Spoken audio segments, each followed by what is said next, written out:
Big time players make big time plays in big time ball games, and that is exactly what Jalen Brunson is. Just when you thought he might not have his fastball anymore, he walks into Madison Square Garden in Game 5 versus Atlanta and does what Jalen Brunson does. You're watching Knicks Now by Chat Sports. I'm your host, Marshall Green, and we are presented by Prize Picks. We're going to tell you why the Knicks won Game 5, but make sure you do have our Knicks Now by Chat Sports captain t-shirts. If you like what you saw from Jalen Brunson in Game 5, a 39-point ball game, go to chatsports.com/captain. That's chatsports.com/captain and get your shirt today.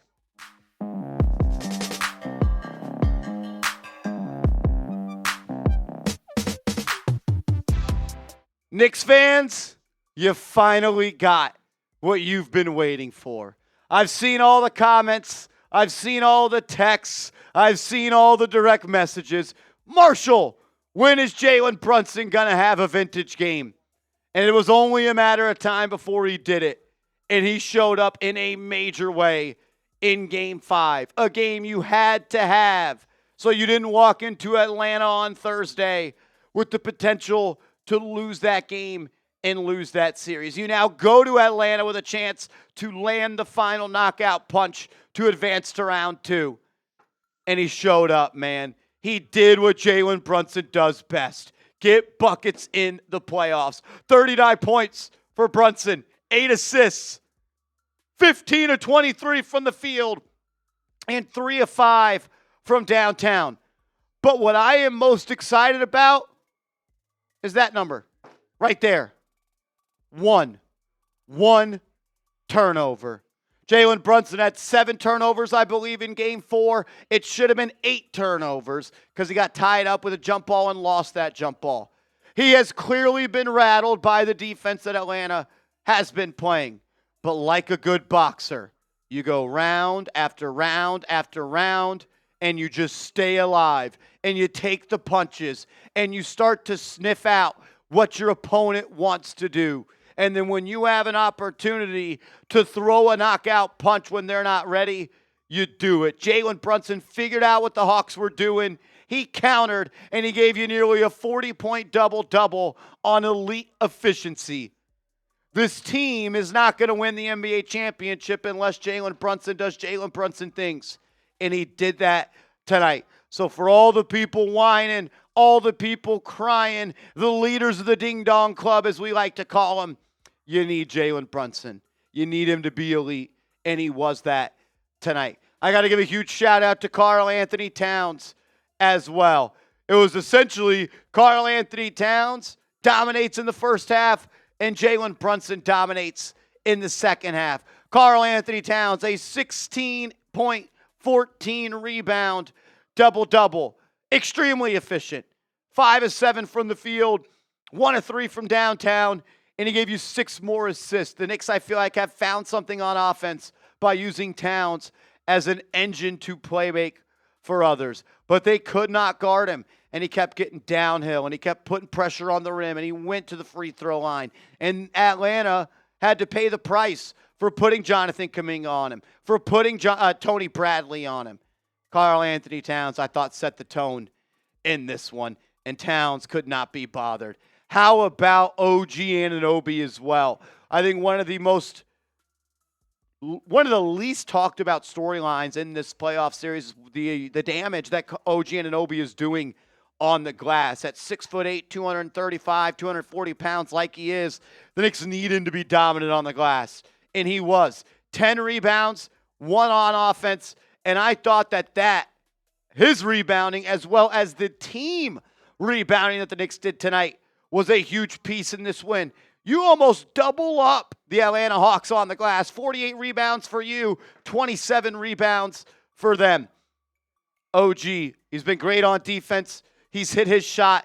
He's created a little bit off the bounce in isolation situations, but he was a major factor on the glass as well. I got a lot more to discuss about this game, and as we look ahead to Game 6. First, though, I got to tell you about our presenting sponsor of today's show, and that is Prize Picks. Download the app today.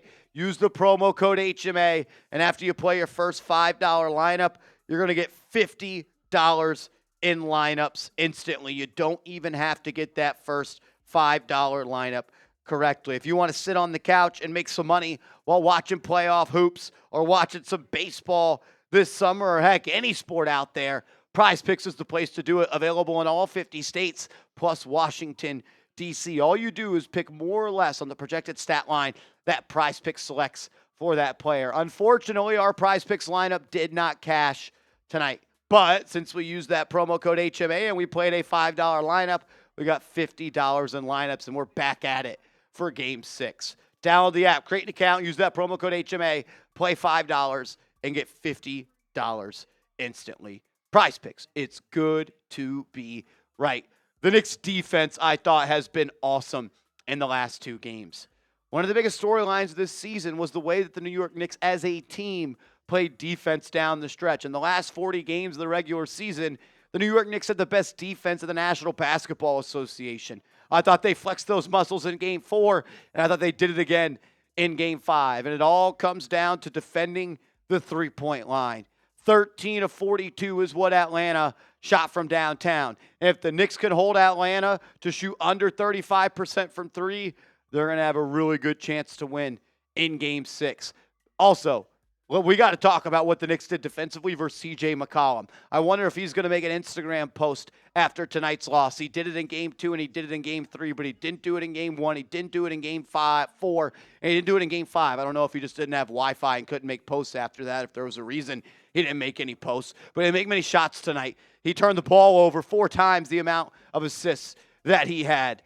I respect C.J. McCollum, but he did a lot of yapping. He did a lot of talking. He did a lot of posting, and he did a lot of missing tonight. The Knicks had him in cuffs, and they got him an extended stay at Rikers Island. C.J. McCollum was a non-factor in this one, and he was shut down by Bridges. He was shut down by McBride, and he was shut down by Jose Alvarado. McBride didn't give you much on the offensive end. Don't worry. 12 points from Jose Alvarado. He has been an energizer bunny this series for the Knicks. He wasn't in the rotation in Game 1, and he wasn't in the rotation in Game 2. And I yelled that you cannot play without a point guard. Since then, Mike Brown has played Alvarado, and in his return, and the return has been winning games. 12 points, 2 rebounds tonight, had an assist. Felt like he poked a couple balls loose on defense. He brought an energy and a confidence that he has not shown on offense. He was awesome. I mean, you get 21 combined points between Jose Alvarado and Jordan Clarkson. One thing I really liked in that second quarter was they played Brunson and Clarkson together, and when they would blitz Brunson at midcourt, double team him, Jordan Clarkson would be the one to flash to the foul line. Brunson would throw a pocket pass to him. Clarkson would catch, turn, and face, and it was 4-on-3, and he made Atlanta pay, and I thought Clarkson also defended his tail off. Mitchell Robinson, man, I know the minutes are a little bit lower. I know that he isn't playing the bulk of the minutes, but his impact cannot be measured and it cannot be understated. Once again, a menace on the glass. Once again, good on defense, making it tough for Atlanta. And the Knicks have figured out, if you run a pick and roll with Mitchell Robinson and you just throw it up at the top of the backboard, he's going to go up and get it. I think I counted 3 alley-oop dunks for Mitchell Robinson tonight. He was awesome. One thing we're going to have to keep our eye on is Josh Hart. He did leave the game in that fourth quarter and did not return. It looked like he kind of tweaked his back a little bit in the first half, played through it. Not sure how serious it was, but once this game looked like it was in control, the Knicks sent him to the locker room and he did not return. So we'll keep you up to date on that. That's why you subscribe and that's why you turn those notifications on. Hopefully it's nothing serious. The Knicks are going to need everybody to close out Atlanta in Game 6. And that's what you need to do. Don't play with your food. Job's not finished. Big win in Game 4 back against the wall. Big win in Game 5 to force an elimination game in Game 6. You don't want to come back to MSG to play Atlanta for a Game 7. End it in Atlanta. End it in 6 so we can get ready for round 2. It's not going to be easy. I think it's going to be the toughest game yet. They're going to come out ready. They're going to come out sharp with a lot of energy, a lot of effort, and a lot of grit. Just keep doing what you're doing. Because when the Knicks play their A game, they are miles better than the Atlanta Hawks Go win Game 6 and let's clinch this series. If you want that to happen, if you want the Knicks to close out Atlanta at State Farm Arena and go eat some lemon pepper Lou wings at Magic City, hit that thumbs up icon. Proud of this team, man. Shout out to Mike Brown. I thought he coached a good game. This defense has been on their stuff the last 2 games. Go do it one more time. Go do it one more time, and let's get back to the second round of the playoffs. I appreciate everybody for clicking on today's show. If you haven't yet, subscribe, hit that thumbs up icon, and give me a follow on social media at @MarshallGreen_. And let's go Knicks!